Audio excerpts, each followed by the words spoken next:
part of the prelims for the meditation process are as follows.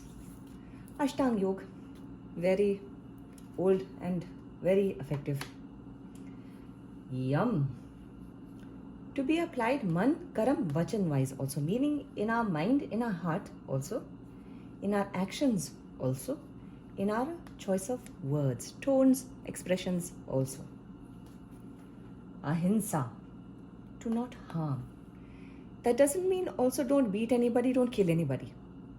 That extends to also plants also, animals also, insects also, people also, but also in our thoughts. What sort of thoughts we entertain, what sort of thoughts we have for another person. If we murder them in our head but don't do it physically, it still counts as hinsa. So not doing that, not cursing them, not speaking nonsense about them also. Things that are harmful, that if these words and these thoughts were to actually physically play out, would it or would it not hurt another person? That is a wonderful gauge. If it was done to us or said to us, would we be hurt? That is also a wonderful gauge. So not doing anything that harms. Breaking off plants as we pass by, needless, don't do that. Picking flowers needlessly, don't do that. It hurts them. They also have feelings. Seeing that others have feelings. Others having feelings. Creation having feelings. So it's not limited to just us and our family or our neighbor or a co-worker or any other human being. It extends to all of creation. Satyam. Truth is universal and goes beyond subjective information. So this would be more best interpreted as honesty. If we do not want to go to a particular gathering, but we feel that they will feel bad, so we make some excuse or we say some kind of lie, or basically we are speaking untruth. No. We have a headache when we don't have a headache, but that is the reason why we are not going to your party. Just say simply, I am not comfortable in large gatherings. Please forgive me. Either they will understand, either they will not. Either way, eventually, either they will become used to you saying the truth, because that way also when we say the truth of whatever, if we express honestly, our compliments also will have value. Our words will have value to not only the other but ourselves also. It will also prevent us from overriding our own intuition and our own inner voice. Alignment of man, karam and vachan allows honesty also. What we think, what we say, and what we do. These three are aligned. Honesty can play. If we do not like a person but we are giving them compliment after compliment, no need. There is no need to insult them also, but there is no need to butter them also. Do what is required, but keep all three aligned. Be honest to the others also, to the self too especially. One cannot be honest to another without being honest to themselves, and one cannot be dishonest to another without being dishonest to themselves. Asthaya, non-ownership. ये मेरा बच्चा है, ये मेरी गाड़ी है, ये मेरा घर है, ये मेरा मेरा मेरा मेरा. It is not. We are using it. Even if we bought it, even if we gave birth to it, even if we took birth from it, हमारा नहीं है. It is not ours. We do not own anyone or anything on this earth in this life. We come here, including this body. The body is also not ours.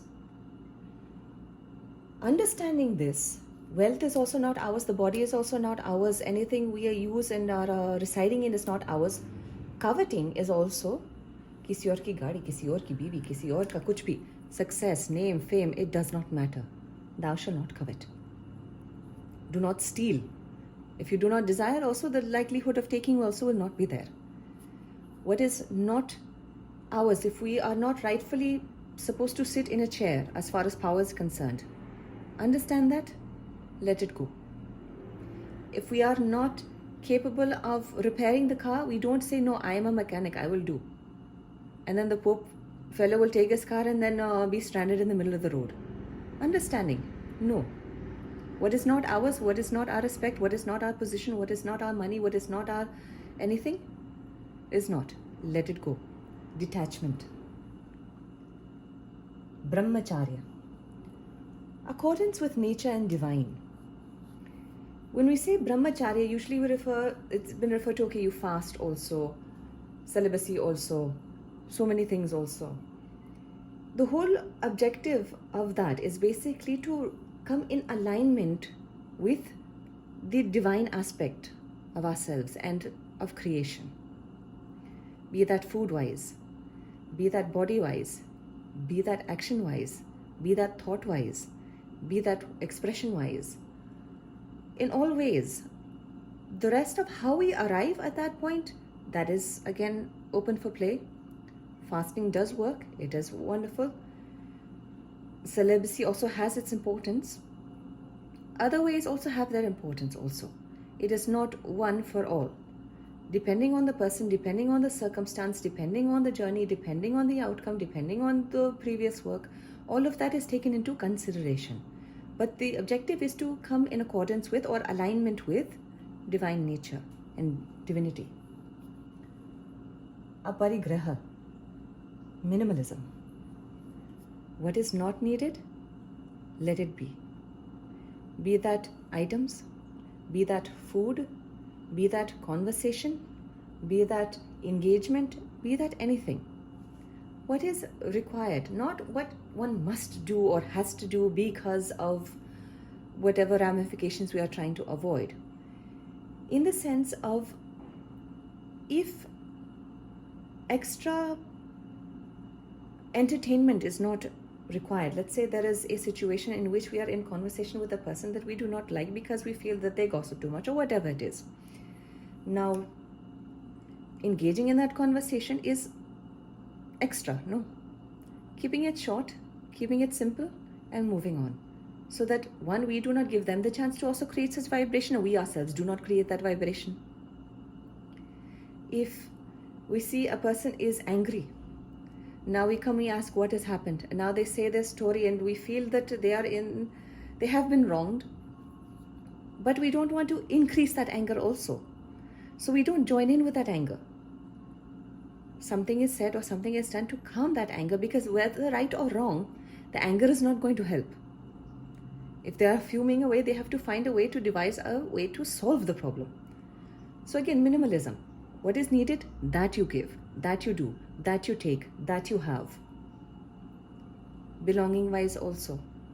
No need for too many things. No need to constantly get the latest of anything. There is a waste of time, and that creates more garbage also for the landfill. That is also responsibly acting. Groceries wise also, taking a bag, your own bag, rather than taking the plastic bag, again going into landfill. What is needed? Only that. No overindulgence.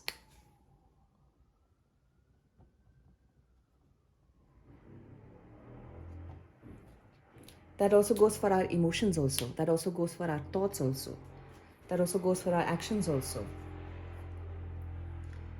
Niyam. Again, man, karam, vachan. Shauch. Purity. Neutrality.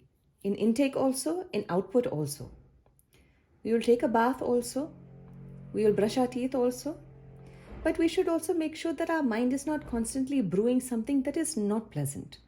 About a particular situation also, or about a particular person also, and about ourselves also. We are not excluded from the equation. Keeping things again simple, what is needed. Pure. Anything is not good or bad or ugly. There is something within that that has to be solved. There is something within that that is hidden. There is some meaning.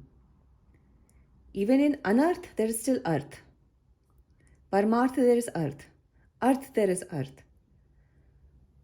There is always meaning. There is always something. And to get to that meaning, purity is required. Neutrality is required. What we say also, what we do also, and what we listen to, what we engage in also. Santosh.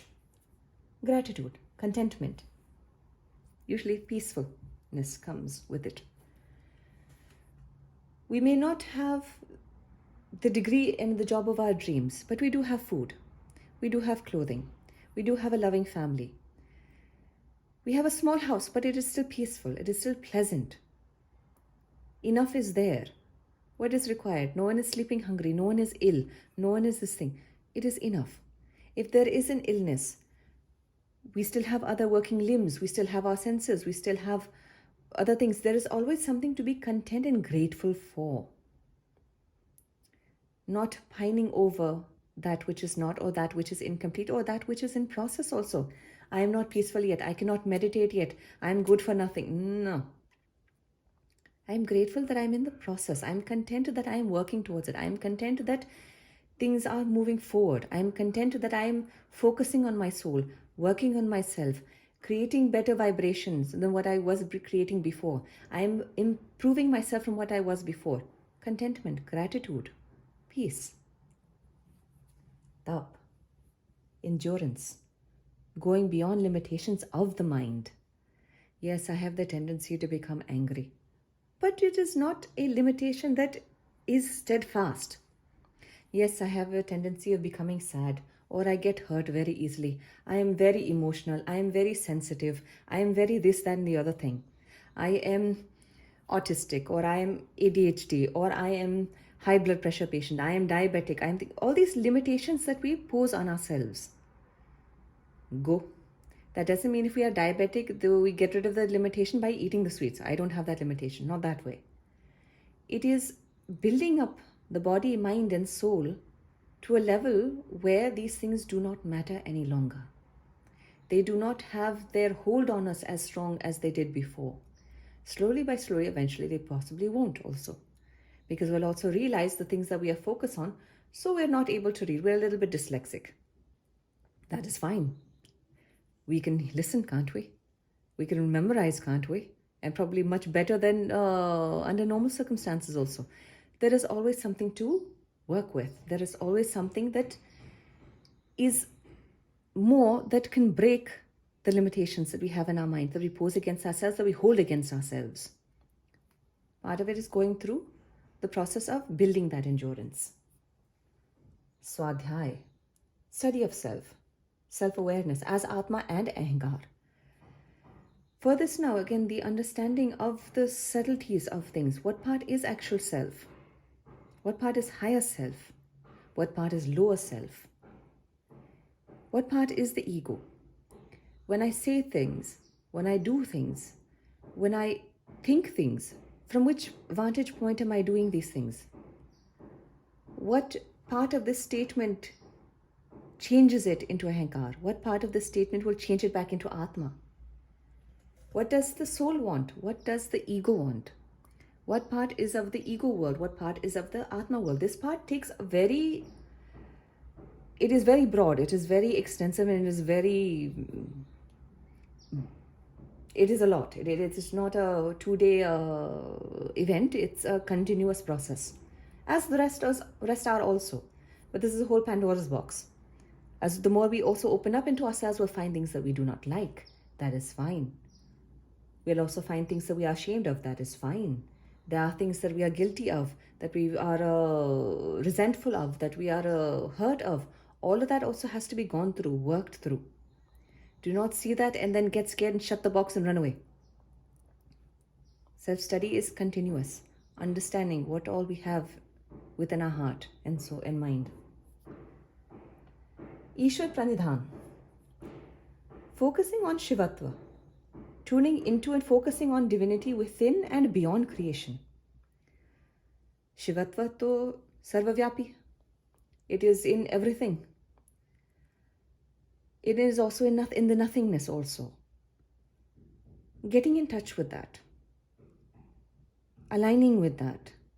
Focusing on that. We see our worst enemy. There has to be Shivatva in this person now. How can I find it? We hate ourselves. We despise ourselves also. I'm unlovable, I'm this, I'm that, and this thing, whatever. There is Shivatva there also. Find it. Focus on it. Grow it. Grow it to the point where it becomes unignorable. Be it on the outside, be it on the inside. You have to do it on the inside in order for it to also happen on the outside. You cannot do it on outside only and neglect inside also.